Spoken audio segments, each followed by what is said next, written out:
Welcome to Shorty SuperCoach and welcome to the weekend preview. Weekend preview on a Saturday morning. That's something different, but we're going to get stuck into it and discuss some of the options you've got for this week. I will have the press conference coming up, and I'll also do a little bit of a multi for a couple of the Saturday games, which I'll discuss in a minute. But I wanted to talk about what we can do for this round. Now, hopefully you went all right last round. It was a bit tricky with a few teams having the bye. It did pose a couple of issues. And I don't know about you, but I'm finding it difficult to find some cash cows. So I hope you got on board Sam Draper, like I mentioned in the last presser or last preview. They were combined, but he backed it up with a 74 despite giving away a stack of free kicks, which had me doing my nut at one point. But he looks to be a really good cash cow. He's already gone up, obviously, with the change in them going up after just 2 games. But try and generate that cash for the bench. All your circumstances out there will be different and unique to your own, but a bit of a guide. I think if you've got anywhere between 13 and 17 trades left at the moment, you're well placed. But as we know, it all depends how many premiums you've got on your field. So right now we can really hone in. You know, at the start of the year, it's pretty tough to see your final team and what it'll look like. But right now we're over halfway. You should have a good idea about how your final side should look, because most of it is made up already. I know personally, I think I've got about 16 or 17 blokes that I consider keepers and premiums. I need to add a couple in the midfield and the back line and the forward line, because my ruck department I'm happy with that, Gordon Grundy. So your circumstances will be unique. So what do I suggest? Map it out. And I'm going to run through a few names that you can look at in a minute. I gave you a few must-haves over the last couple of weeks. I said, bring in Mitch Duncan and Tom Stewart. I think they'll be great selections. And I told you to keep an eye out for Zach Williams and Nat Fyfe. And Jai Simpkin, for that matter. Simpkin was back in town with 100. I know he's not going to be dominating like a Petrarca or a Walters or a Whitfield in that forward line. But I'm not sure about you guys out there, but I'm looking at my side and I'm going, okay, I need to upgrade him, upgrade him. And I'm like, where the hell are my downgrades? I'm looking at my bench, trying to scrounge together the coin, and it's just not there at the moment. So what does that mean? You're going to have to find some premiums that have fallen a long way. And yes, they may not be absolute genuine superstar premiums, but you can jump on board them at a definitely low price. Listen to me here. Jai Simpkin. He'll drop again. He'll probably end up around 380k. For Jai Simpkin, that's fantastic. Whether Ben Cunnington comes back or not, I'm not too sure. But the fact is, will Simpkin be a top 6 to 8 forward? I'm not sure. He'll be there and abouts, but it's hard to say. But what I can guarantee you is he's not going to stay around 380k for too long. So what you can do is jump on board a Simpkin, because we've been given heaps of trades. We've been given a lot of trades. You should have extras. It shouldn't be too tight like it has been in previous years. You complete your side and you've got 2 trades left. We should be able to complete our sides and have anywhere from 3 to 7 trades, which means you can do a little bit of, like buying stocks. Buy low, sell high. Yes, they get a bit high, but you don't keep them forever. So Simpkin, you can jump on him for 380. He'll find some form. He'll go up. He might go up. He may just go up to 470, 480. If he really gets cracking, he might touch around the 500. And look, in the meantime, you hope that a Walters, a Petrarca, anyone that you don't have, just throws in the odd 90. Just has one average game. Just isn't dominating. And they can fall to like 550, 530 maybe. And that makes it a lot easier to just do a little sideways trade and make that transaction a little easier, because it can be daunting sort of going, oh, Jesus, I need Connor Budrick to get to like 270, and then I got to find like $250,000, maybe more. Like, it can be difficult to go rookie to premium. It's difficult. So Simpkin could turn out to have a red hot second half of the year and could be an absolute bargain buy. But I can guarantee you he's not going to stay below 400 for long. So you can jump on board him, move your way up, and eventually get to a Petrarca for maybe 20 or 40k. Makes that a lot easier to do. Same can be said for Joel Selwood in a couple of weeks.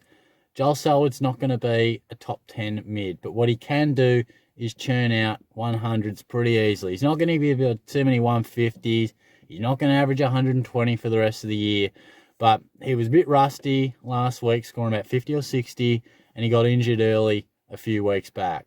he is going to drop real quick. Now, like I said with Simpkin, I'm not telling you to keep Joel Selwood forever, but you can make that transaction, get him pretty cheap. He's definitely going to make money.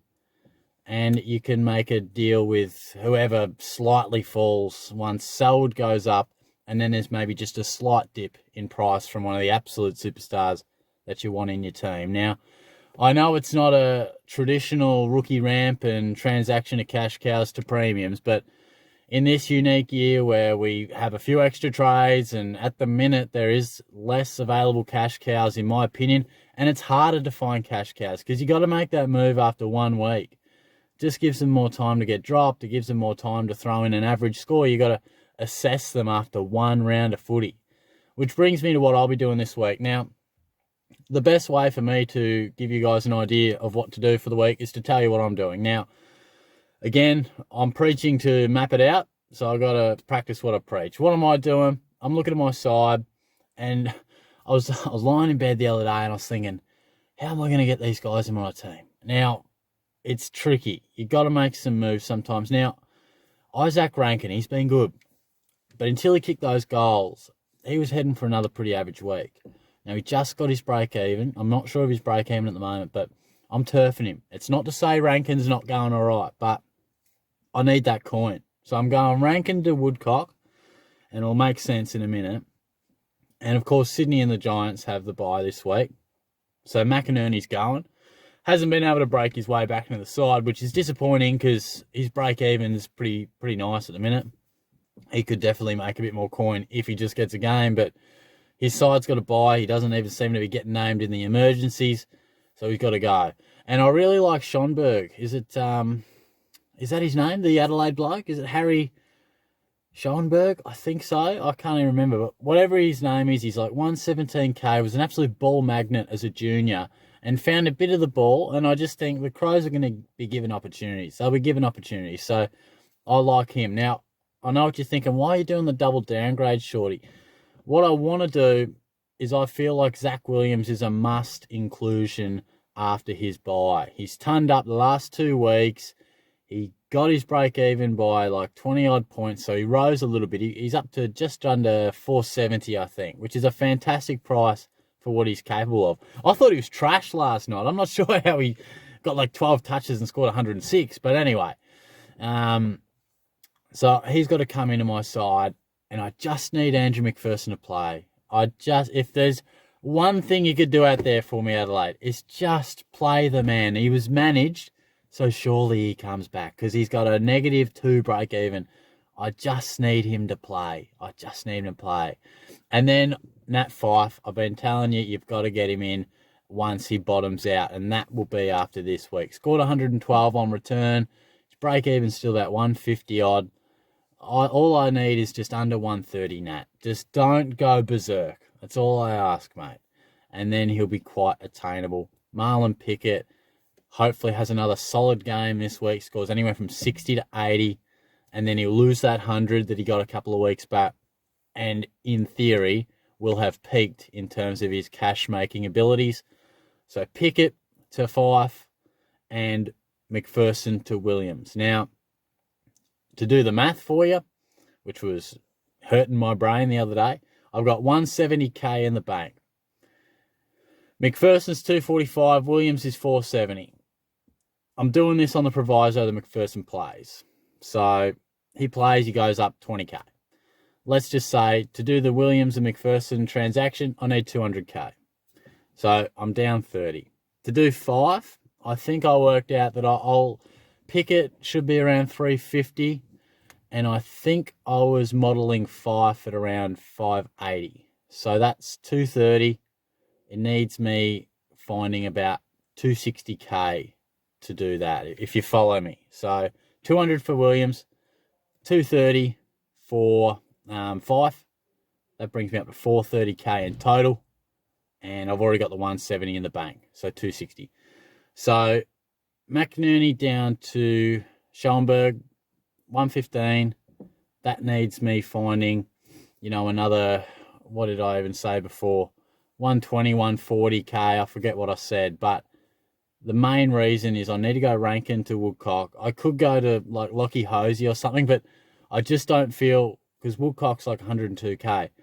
I would hate to do this double downgrade and then a few things happen, you know, Fife hits his break even or McPherson doesn't play and I'm like, you know, 18k short or something like that. I would hate to fall short when I could have done it. So that's the reason I'm going Rankin. I feel like Buderick's the actual time to do it for him. He should probably be going, and Rankin's got far better scoring ability, but I need that extra coin. So Williams and Fife will come into my side next week. I'll do the double downgrade this week, and I think that'll look really nice. And then if I really want to branch out into the future, Joel Selwood will become attainable, and Jai Simpkin I think will definitely be into my side. I really need Draper to keep making coin. I really need to make some coin. I need James Bell to just keep going. Just get over 250k. I need Brad Close to sort of hit back. I need a few of those guys to just start to fire a little bit. I need Harley Bennell to just find a 70 from somewhere. You know, I just need one or two cash cows to fire up. Then I think we'll be okay. But that's what I'm doing. I feel like I'll come out of these buys pretty nicely. There was a slight drop in rank, but nothing disastrous. You'll see in the press conference shortly. But that's what I'm doing. I threw a lot of numbers at you there. I threw a lot of names, a lot of theories. But I hope you can take something away from it, and I hope it gives you an insight to how I think about it. And that's all I really try and do. If you finish this video and you've got something else to think about, then, you know, we've done a reasonable job. So I think you certainly got to line up getting Zach Williams. I'm a massive fan of him. I know he didn't light the world on fire last night, but he'll be fantastic for the rest of the year. Trust me on that. And then you can do whatever else you want from there. But back him in, work it out, map out your side, what you got to do, and all the best for this weekend. Cheers.